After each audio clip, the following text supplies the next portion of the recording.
Awake my heart, the wondrous cross. Christ died for us. Romans 5:8. Well, may we marvel at the historical fact recorded in the two words, Christ died. Yet even more to be wondered at is the resultant theological truth in those other two little words for us. Here is the gospel message and focus point. Christ died for us. The first meaning of the Greek preposition here translated as for is, for the sake of. Christ died for our sake. He died because of us.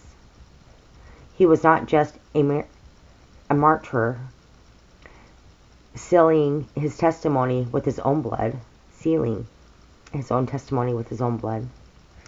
nor was he just a leader, setting an heroic example to his followers. He died for our sake, just as directly as a certain mother in a famine-stricken city suffered starvation for the sake of her infant son, to whom she gave up her own scanty rations. He died for our sake, just as truly as a father has sometimes suffered for the sake of his son, to provide him with a better chance in life.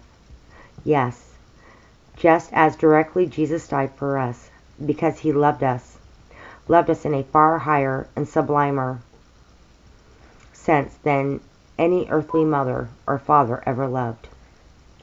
But this Greek word translated as for also means in behalf of. Our Lord's death was vicarious. He not only died for our sake, he did something on our behalf which we could never have done for ourselves. He made an appeasing offering to the infinitely good and holy Creator, against whom the sin of mankind is measureless outrage. As our sinless, self-sacrificing representative, he propitiated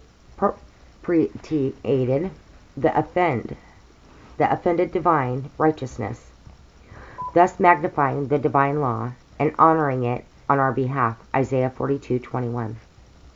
Still further, this great particle translated as for means instead of. Yes, the incarnate Son of God was there in my place. He was not only my representative who died on my behalf, he was my substitute who died in my very stead. The stripes which should have fallen on me fell on him. All the punishment due to me he bore in my place. So fully did he become my substitute that he somehow bore both my punishment and my guilt, for he was numbered with the transgressors. Isaiah 53:12. And God reckoned him to be sin who knew no sin. 2 Corinthians 5:21. Oh, the wonder of it! Christ died for us, for our sake, and in our behalf, and even in our very place. Look again now at the word died. It is not merely that Christ was put to death for us, he died. That is, he voluntarily and deliberately yielded himself up to it for us. His death was not merely an execution inflicted upon him, or a savage injustice which just happened. It was an eternally significant ordeal which he himself purposefully underwent. With a view to our redemption, humans and demons were permitted to combine in the perpetration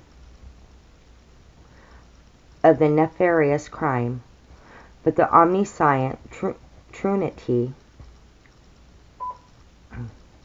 foreknew it and anticipated it, and overruled it, so that sin's foulest revolt became love's sublimest victory.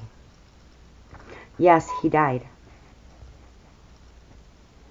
What it cost him, we can never know, except in distant dimness.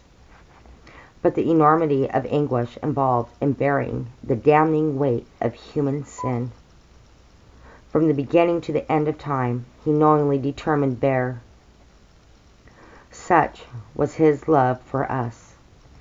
Oh, how we should love him.